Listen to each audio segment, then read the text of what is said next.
So I'm Dr. Sharp. I am with the pain management department here at EmergeOrtho. I am a board certified physical medicine and rehabilitation specialist with subspecialty training in interventional spine and musculoskeletal medicine.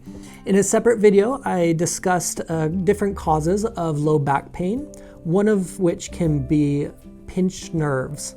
Another way to say this in fancy terms is spinal stenosis. That is when nerves are getting impinged on due to the wear and tear within your spine. Regarding spinal stenosis, nerves can get pinched in a couple different locations. They can get pinched in the tunnels as the nerves, these yellow nerves, exit to the side of the spine, though the nerves can also get pinched in the center, in the barrel of the spine. And again, that is due to wear and tear that results over time.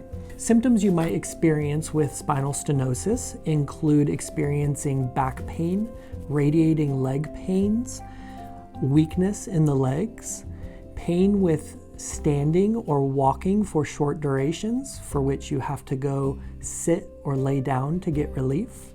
Treatments for spinal stenosis include medications, physical therapy, injection-type procedures, and surgical interventions. One of the newer interventions to treat spinal stenosis is what is called spinal cord stimulation. This technology has been around for a long time, over 20 years, though the technology has significantly advanced over recent years. What a spinal cord stimulator is, it can be thought of as a pain pacemaker, such as like a pacemaker for the heart. What this entails is you go through a trial period over a week where an injection type procedure, under a needle guided procedure, we insert electrical wires into your mid-back region. Those wires are bandaged up on your back in a sterile bandage. The toughest part of the trial is you can't shower for a week due to that bandage being in place. So you have to do bird baths over that week. This trial period is like trying on the shoes to see if they fit, to see if the stimulator is a good fit for you, if it helps your typical pain, such as spinal stenosis pain. If it does provide you significant relief, you would go on to get a permanent implant of those wires into your mid-back with an associated battery device that's located in the small of your back.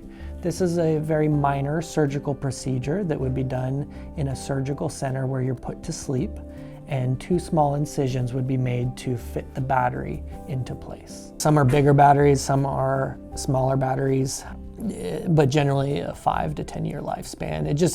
Think of it like if you're using your phone a lot more, it eats up the battery a lot quicker. So if your body requires a higher stimulation of power, it's going to drain the battery quicker, just based off the settings. The goal of any treatment for spinal stenosis is to ultimately improve your quality of life and functional tolerance. If you feel limited by your pain symptoms in your daily life, our EmergeOrtho providers would love to help you get back to the things you enjoy.